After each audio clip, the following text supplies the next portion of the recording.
பலருடைய ஒரு சந்தேகம் 2026ஆம் ஆண்டின் முஹரம் 9-10 நோன்புகள் எந்தெந்த நாட்களில் நோற்க வேண்டும்னு. முஹரம் 10ஆம் நாளில் மட்டும் நோன்பு நோற்றால் போதுமா? சிலர் முஹரம் 9, 10, 11 ஆகிய 3 நாட்களிலும் நோன்பு நோற்க வேண்டும்னு சொல்கிறாங்க. அதற்கு ஏதேனும் ஆதாரம் இருக்கிறதா என்று. இப்படி முஹரம் மாதத்தில் நோற்க வேண்டிய நோன்புகள் தொடர்பாக பலருக்கும் பல சந்தேகங்கள் இருக்கிறது. அதேபோல் நெய்யத்து தொடர்பாகவும் பல சந்தேகங்கள். அவற்றுக்கெல்லாம் தெளிவான பதில்களை இன்னைக்குள்ள வீடியோவில் நான் பகிர்ந்து கொள்கிறேன். அதோடு புனிதமான முஹரம் 9 தாசுவா மற்றும் முஹரம் 10 ஆஷுரா நாட்கள் நம்மை நோக்கி வந்து கொண்டிருக்கிறது. இன்னும் சில மணி நேரங்களே உள்ளன அப்படின்னு சொல்லலாம். அதனால் இந்த அழகிய நாட்கள் வருவதற்கு முன்பாகவே நாம் தயாராக இருக்க வேண்டும். இந்த ஒரு நாள் வருவதற்கு முன் நாம் ஓத வேண்டிய சில சூறாக்கள் உள்ளன, சில ஆயத்துகள் உள்ளன, சில திக்ருகள் உள்ளன, சில இஸ்திஃபார் உள்ளன. மேலும் நாம் செய்து முடிக்க வேண்டிய சில காரியங்களும் சொல்லி முடிக்க வேண்டிய சில விஷயங்களும் உள்ளன. அவை என்னென்ன என்பதை விரிவாக இன்றைக்கி நம்ம தெரிந்து கொள்வோம். அதோடு ஒரு விஷயத்தை நான் பகிர்ந்து கொள்கிறேன். தொழ முடியாத நிலையில் இருக்கும் சகோதரிகள் முஹரம் 9 மற்றும் 10 நாட்களில் என்னென்ன அமல்கள் செய்ய வேண்டும். பலருக்குமே கவலை இருக்கிறது, எங்களுக்கு நோன்பு நோற்க முடியாது, இனி நாங்கள் என்ன செய்ய முடியும் என்று. உங்களால் செய்யக்கூடிய ஒரு அமல் இருக்கின்றன. அவற்றை எல்லாம் இன்ஷா அல்லாஹ் இன்னைக்குள்ள இந்த ஒரு வீடியோவில் தெரிந்து கொள்வோம். இந்த வீடியோவை இறுதி வரை பார்த்து மற்றவர்களுக்கும் கொண்டு சேர்க்க மறந்து விடாதீங்க. அல்லாஹு தாலா நம்மை ஏற்றுக்கொள்வானாக. ஆமீன். அஸ்ஸலாமு அலைக்கும் வரஹ்மத்துல்லாஹி வபரகாத்துஹு. பிஸ்மில்லாஹிர் ரஹ்மானிர் ரஹீம். அல்ஹம்துலில்லாஹி ரப்பில் ஆலமீன். வஸ்ஸலாத்து வஸ்ஸலாமு அலா சய்யிதினா முஹம்மதீன் வ அலா ஆலிஹி வஸஹ்பிஹி அஜ்மஈன். அம்மா பாத். அன்பான சகோதர சகோதரிகளே, இன்னைக்கு மகரிப்புடன் நம்மை நோக்கி வருவது முஹரம் 9வது இரவு, அதாவது தாசுவாவின் இரவு. வியாழக்கிழமை மகரிப்புடன் நம்மை நோக்கி வருவது ஆஷுராவின் இரவு, அதாவது முஹரம் 10ஆம் நாளின் அழகிய இரவு. அதனால் வரவிருக்கும் இந்த 2-3 நாட்களும் மிக சிறப்பு மிகுந்த சக்தி வாய்ந்த நாட்களும் இரவுகளாகும். இதை யாருமே மறந்துவிடக்கூடாது. பலருடைய சந்தேகம் 2026ஆம் ஆண்டில் முஹரம் 9 மற்றும் 10 நோன்புகளை எப்போது நோற்க வேண்டும் என்று. தாசுவா மற்றும் ஆஷுரா நோன்புகள் இந்த வருடம் வியாழக்கிழமையும் வெள்ளிக்கிழமையும் வருகிறது. அதாவது நாளை வியாழக்கிழமை முஹரம் 9ஆம் நாளின் நோன்பை நோற்க வேண்டும். அதற்கு அடுத்த நாள் வெள்ளிக்கிழமை இந்த வருடத்தின் ஆஷுரா, அதாவது முஹரம் 10ஆம் நாள் நோன்பை நோற்க வேண்டும். நமது வளைகுடா நாடுகள் நம்மை விட ஒரு நாள் முன்னதாக செல்கின்றன. அது பிறை காண்பதுடன் தொடர்புடைய இயல்பான வேறுபாடு. பல நாடுகளிலும் பல பகுதிகளிலும் இப்படிப்பட்ட வேறுபாடுகள் ஏற்படுவது வழக்கமான ஒரு விஷயம். எப்படி பார்த்தாலும் அல்ஹம்துலில்லாஹ் முஹரம் 9 மற்றும் 10ஆம் நாட்களும் அவற்றின் இரவுகளும் நம்மை நோக்கி வந்து கொண்டிருக்குது.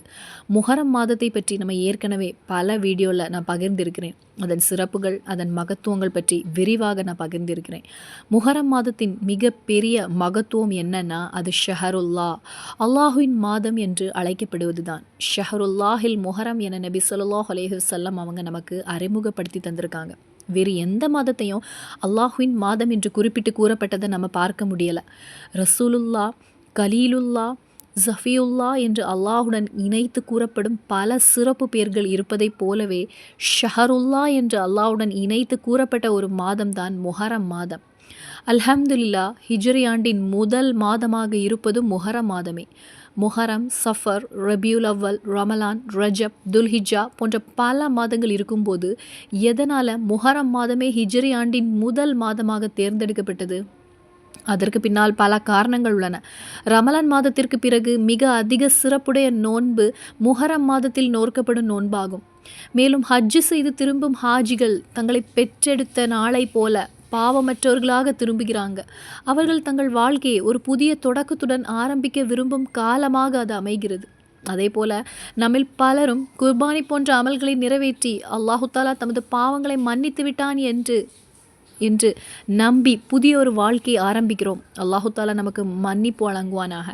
அதனால் அல்ஹம்துலில்லாஹ் முஹரம் மாதம் ஒரு புதிய தொடக்கத்தின் மாதமாகவும் அமைதியின் மாதமாகவும் சந்தோஷத்தின் மாதமாகவும் அல்லாஹு தாலா நிர்ணயித்தான். அதனால தான் இந்த மாதம் ஹிஜ்ரி ஆண்டின் முதல் மாதமாக அமைந்தது. இந்த முஹரம் மாதத்தில் நம்ம ஏராளமான நற்செயல்களை செய்திருக்கிறோம். அல்ஹம்துலில்லாஹ் முஹரம் முதல் நாளில் 113 முறை பிஸ்மில்லாஹிர் ரஹ்மானிர் ரஹீம் எழுதியிருக்கிறோம். ஆயத்துல் குர்சியை 360 முறை ஓதியிருக்கிறோம். சூரத்துல் இக்லாஸை அதிகமாக ஓதியிருக்கிறோம். நிறைய இஸ்திஃபார் செய்திருக்கிறோம். முஹரம் முதல் நாள் முதல் இன்று வரை நோன்பு நோற்று கொண்டிருக்கும் பல சகோதரிகளும் சகோதரங்களும் இருக்கிறாங்க. இன்றைக்கி நோன்பு நோற்றோர்கள் இருக்கிறாங்க, நேற்று நோன்பு நோற்றவர்கள் இருக்கிறாங்க, நாளை நோன்பு நோற்க போகிறவங்களும் நம்ம எல்லாரும் இருக்கிறோம். அதனால் இன்னைக்கு இரவே நீங்கள் நெய்யத்து வைத்து விடுங்கள். நாளை வியாழக்கிழமை தாஸ்வா நோன்பு, மறுநாள் வெள்ளிக்கிழமை ஆஷுரா நோன்பு ஆகியவற்றின் நெய்யத்தை நாம் வைக்க வேண்டும். நான் ஏற்கனவே கூறியது போல இந்த முஹரம் மாதத்திற்கு இவ்வளவு சிறப்பு கிடைத்ததற்கு காரணம் பல நபிமார்களின் வாழ்க்கையில் அல்லாஹு தாலா அளித்த மிகப்பெரிய சந்தோஷங்களும் வெற்றிகளும் தான். மகத்தான மூசா நபி அலைஹிஸ்ஸலாம் அவர்களின் வாழ்க்கையில் ஏற்பட்ட மிகப்பெரிய மகிழ்ச்சி ஃபிரௌனின் கொடுமையிலிருந்து அல்லாஹு தாலா அவர்களையும் அவர்களின் சமூகத்தையும் காப்பாற்றிய நிகழ்வாகும். மூசா நபி அலைஹிஸ்ஸலாம் அவர்களின் வாழ்க்கையில் ஏற்பட்ட மிகப்பெரிய சந்தோஷம் ஃபிரௌனின் கொடுமைகளிலிருந்தும் அவனுடைய கூட்டத்தாரின் அநியாயங்களிலிருந்தும் அல்லாஹு தாலா அவர்களை காப்பாற்றிய நிகழ்வுதான். செங்கடலின் அகலம் சுமார் 355 கிலோமீட்டர் என்று கூறப்படுகிறது. திருவனந்தபுரத்திலிருந்து கோழிக்கோட்டுக்கு அப்பால் செல்லும் தூரத்திற்கு ஒப்பான அளவு அகலம் கொண்டதாக அந்த கடல் இருந்ததாக வரலாறு குறிப்பிடுகிறது. அந்த நேரத்தில் மூசா நபி அலைஹிஸ்ஸலாம் அவர்களும் அவர்களது சமூகத்தாரும் ஃபிரௌனின் கொடுமைகளிலிருந்து தப்பித்து அல்லாஹுவின் கட்டளையின்படி வேறொரு நாட்டிற்கு புலம்பெயர்ந்து செல்ல தயாராக இருந்தாங்க. அவர்கள் முன்னால் பார்த்தபோது பறந்து விரிந்த கடல், பின்னால் பார்த்தபோது அவர்களை கொலை செய்யும் நோக்கத்துடன் ஃபிரௌனும் அவனுடைய படைகளும் வேகமாக நெருங்கி கொண்டிருந்தாங்க. அது மிகவும் கடினமான நேரத்தில் தான் அல்லாஹு தாலா குர்ஆனில் குறிப்பிடும் அந்த மகத்தான அற்புதம் நிகழ்ந்தது. உங்கள் கையில் இருக்கும் தடியால் கடலை அடியுங்கள் என்று அல்லாஹு தாலா மூசா நபி அலைஹிஸ்ஸலாம் அவர்களுக்கு கட்டளையிட்டான். உடனே மூசா நபி அலைஹிஸ்ஸலாம் அவர்கள் தங்களுடைய தடியால் கடலை அடித்தாங்க. அல்லாஹுவே, என்ன ஒரு அற்புதம்! குர்ஆன் கூறுவது போல மலைகளைப் போல உயர்த்திருந்த அலைகள் இருபுறமும் விலகி நின்றன. கடலுக்குள் ஒரு விசாலமான நடைபாதை உருவானது. ஒரு பெரிய சாலை, ஒரு நெடுஞ்சாலை போல அல்லாஹு தாலா அவர்களுக்காக வழி ஏற்படுத்தி கொடுத்தான். மூசா நபி அலைஹிஸ்ஸலாம் அவர்களும் அவர்களுடைய சமூகத்தாரும் அந்த வழியாக விரைவாக சென்று மறுகரையை அடைந்தாங்க. அவர்கள் மறுகரையை அடைந்த உடனே ஃபிரௌனும் அவருடைய படைகளும் அதே பாதையில் நுழைந்தாங்க. அவர்கள் கடலின் நடுப்பகுதி அடைந்த போது அல்லாஹு தாலா அவர்களை நீரில் மூழ்கடித்து அழித்து விட்டான். இது சுமார் 3500 ஆண்டுகளுக்கு முன்பு நடந்த வரலாற்று சம்பவமாகும். இந்த விரிவான வரலாற்றை இப்போது முழுமையாக நாம் விவரிக்கப் போவதில்லை. ஆனால் மூசா நபி அலைஹிஸ்ஸலாம் அவர்களையும் அவர்களை பின்பற்றியவர்களையும் அல்லாஹு தாலா காப்பாற்றியது இப்படிப்பட்ட ஒரு முஹரம் மாதத்தில் தான் என்பதை நாம் நினைவில் கொள்ள வேண்டும். அதே போலவே அய்யூப் நபி அலைஹிஸ்ஸலாம், இத்ரீஸ் நபி அலைஹிஸ்ஸலாம், ஈசா நபி அலைஹிஸ்ஸலாம், ஆதாம் நபி அலைஹிஸ்ஸலாம், நூஹ் நபி அலைஹிஸ்ஸலாம், சுலைமான் நபி அலைஹிஸ்ஸலாம், யூசுப் நபி அலைஹிஸ்ஸலாம், யூனுஸ் நபி அலைஹிஸ்ஸலாம் ஆகிய பல நபிமார்களுக்கும் அல்லாஹு தாலா ஏராளமான அருட்கொடைகளையும் மகிழ்ச்சியையும் வழங்கிய மாதம் தான் முஹரம் மாதம். அதனால் முஹரம் மாதத்தின் மிக முக்கியமான நாட்கள் முஹரம் 9 மற்றும் 10 ஆகும். அந்த நாட்கள் தான் நம்மை நோக்கி வந்து கொண்டிருக்கின்றது. வியாழக்கிழமையும் வெள்ளிக்கிழமையும், அதாவது நாளையும் மறுநாளும் அந்த சிறப்பு மிக நாட்கள் வருகின்றன. அந்த நாட்களுக்காக இப்போதே நீங்கள் தயாராக வேண்டும். நாம் செய்ய வேண்டிய முக்கியமான 5 காரியங்கள். அவற்றின் முதலாவது மிக முக்கியமானதும் நோன்பு நோற்பது. முஹரம் மாத நோன்புக்கு அல்லாஹு தாலா எவ்வளவு பெரிய சிறப்பை வச்சிருக்கான்னு தெரியுமா? முஹரம் 9ஆம் நாள் மற்றும் 10ஆம் நாள் நோன்புகளுக்கு ஏராளமான பிரதிபலன்களும் நன்மைகளும் உள்ளன. அது மட்டுமில்லாமல் முழு முஹரம் மாதத்திலையும் நம்ம நோன்பு நோக்கலாம். முஹரம் முதல் நாள் முதல் 29 அல்லது 30ஆம் நாள் வரை தொடர்ந்து நோன்பு நோற்க உடல் நலம் உள்ளவர்களுக்கு அனுமதி உள்ளது. அதுவும் சுன்னத்தானதும் சிறப்பானதும் ஆகும். அப்படி தொடர்ந்து நோன்பு நோற்க முடியாதவர்கள் ஒரு நாள் விட்டு ஒரு நாள் நோன்பு நோற்கலாம். முதல் நாள் நோன்பு, 2ஆம் நாள் விடுதல், 3ஆம் நாள் நோன்பு, 4ஆம் நாள் விடுதல் என்கிற முறையிலையும் நம்ம வைக்கலாம். அல்லது முஹரம் முதல் நாள் முதல் 10ஆம் நாள் வரை நோன்பு நோற்கலாம். அதுவும் முடியலையா, முஹரம் 9, 10, 11 ஆகிய 3 நாட்களையும் நம்ம நோன்பு நோற்கலாம். அதுவும் முடியலையா, முஹரம் 9 மற்றும் 10 ஆகிய 2 நாட்களையாவது நோன்பு நோற்க வேண்டும். அதுவும் முடியாவிட்டால் குறைந்தபட்சம் முஹரம் 10ஆம் நாள் நோன்பையாவது கண்டிப்பாக வையுங்கள். இதுவே முஹரம் மாத நோன்பின் நடைமுறையாகும். ஆரம்ப காலத்தில் இஸ்லாத்தில் முஹரம் 10ஆம் நாள் நோன்பு கட்டாயமாக இருந்தது அப்படின்னு அறிவிப்புகள் வருகின்றன. பின்னர் தான் அது சுன்னத்தான நோன்பாக மாற்றப்பட்டது. முஹரம் மாத நோன்பின் பிரதிபலன்களை பற்றி பல மகான்கள் கூறியிருக்கிறாங்க. நபி ஸல்லல்லாஹு அலைஹி வஸல்லம் அவர்கள் பல சிறப்புகளை எடுத்துரைக்கிறாங்க. ஒரு மனிதன் எவ்வளவு தவறுகள் செய்திருந்தாலும் அல்லாஹுவின் பக்கம் திரும்பி இந்த முஹரம் மாதத்தில் நோன்பு நோற்றால் அந்த நோன்பின் பரக்கத்தால் பாவ மன்னிப்பை பெற முடியும். இதற்காக பல கிதாபுகளில் ஏராளமான நன்மைகள் குறிப்பிடப்பட்டுள்ளன.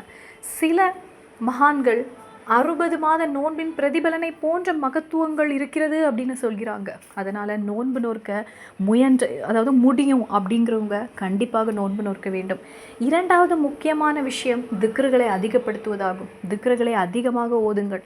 ஏன்னா பல நபிமார்களுக்கும் அல்லாஹு தாலா வழங்கிய வெற்றிகளுக்கும் அருட்கொடைகளுக்கும் பின்னால் அவர்களுடைய திக்ருகளும் துவாக்களும் தான் இருந்துச்சு. மகத்தான யூனுஸ் நபி அலைஹிஸ்ஸலாம் அவர்கள் ஓதிய திக்ர் நமக்கு தெரியும், நம்ம எல்லாருக்கும் தெரியும். லா இலாஹா இல்லா அன்த சுபஹானக இன்னி குன்து மினல் ஸாலிமீன். அதே போல் இப்ராஹிம் நபி அலைஹிஸ்ஸலாம் அவர்கள் ஓதிய திக்ர் உங்களுக்கும் எனக்கும் தெரியும். ஹஸ்பி அல்லாஹு வ நிஅமல் வக்கீல் நிஹ்மல் மௌலா வ நிஅமன் நஸீர்.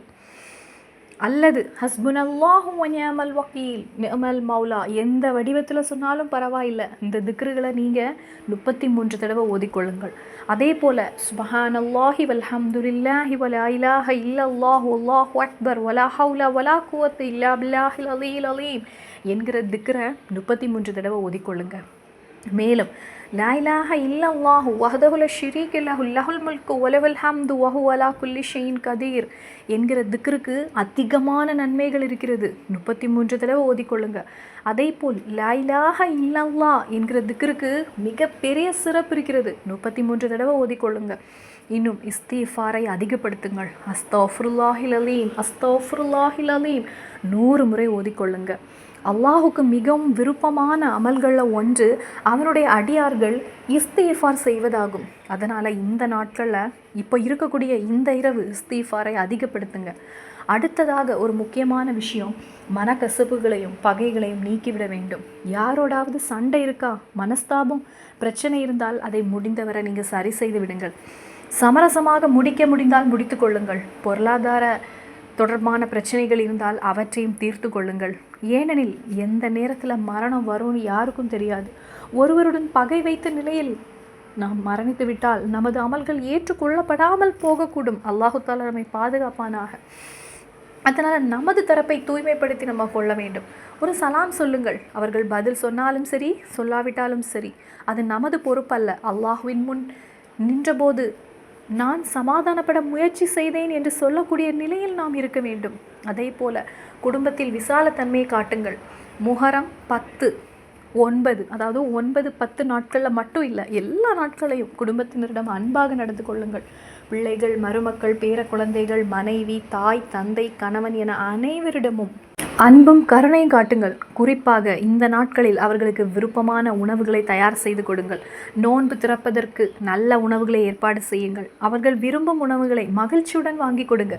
அதுவே குடும்பத்தில் விசாலத்தன்மை காட்டுவது. அதற்காக நீங்கள் டெய்லியும் இறைச்சி வாங்கி தர வேண்டும் அப்படின்னு கிடையாது. குடும்பத்தில் உள்ளவர்களுக்கு பிடித்த உணவு ஏதோ அதனை அன்புடன் வழங்குவது தான் அதனுடைய அர்த்தம்.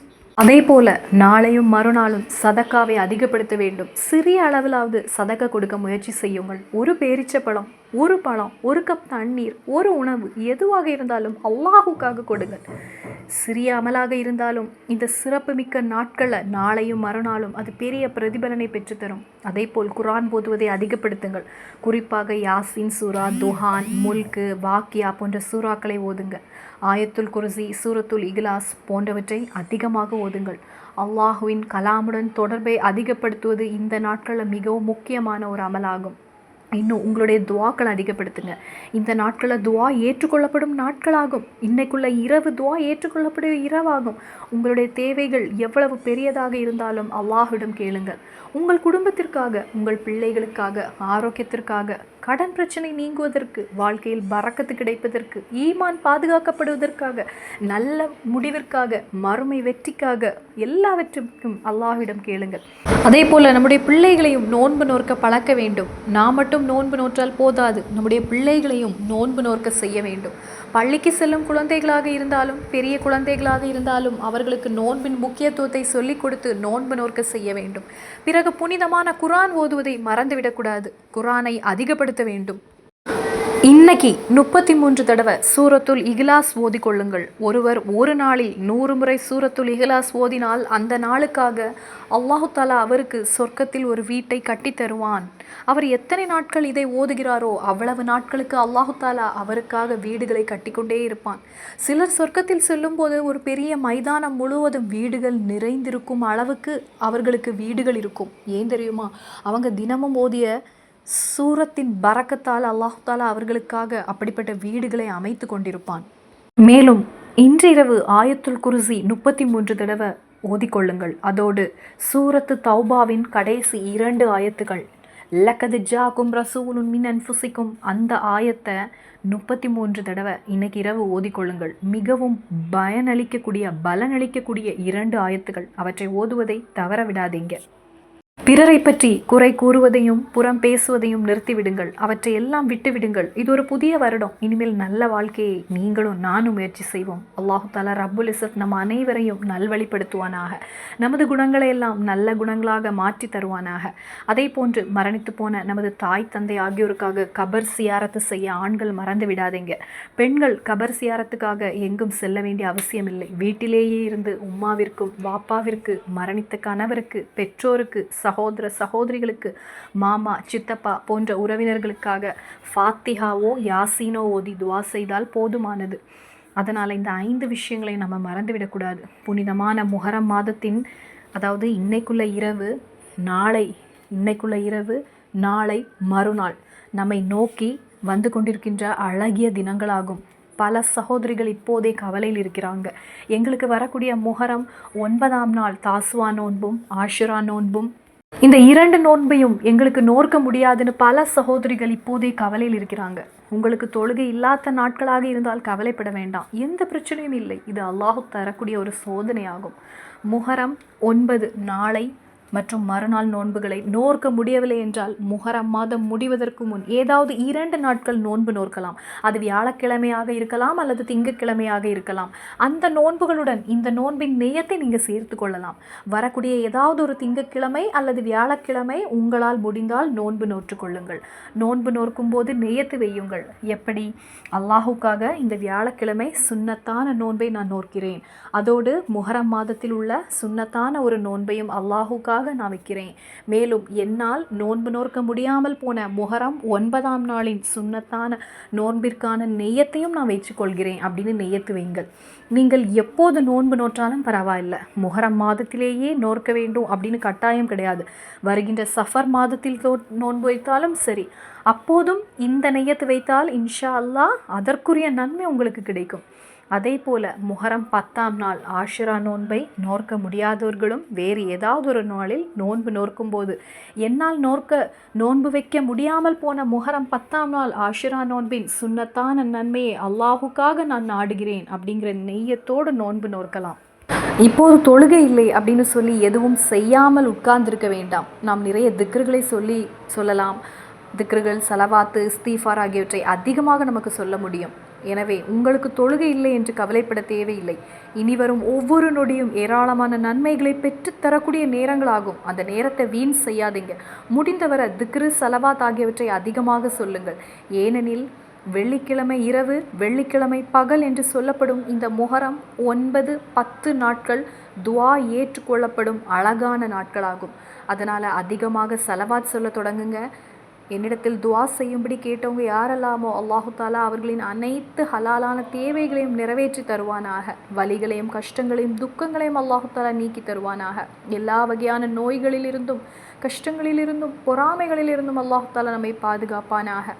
ஆமீன் யா ரப்பல் ஆலமீன். இன்ஷா அல்லாஹ் இன்னும் சந்திப்போம். அஸ்ஸலாமு அலைக்கும் வரஹ்மத்துல்லாஹி வபரகாத்துஹு.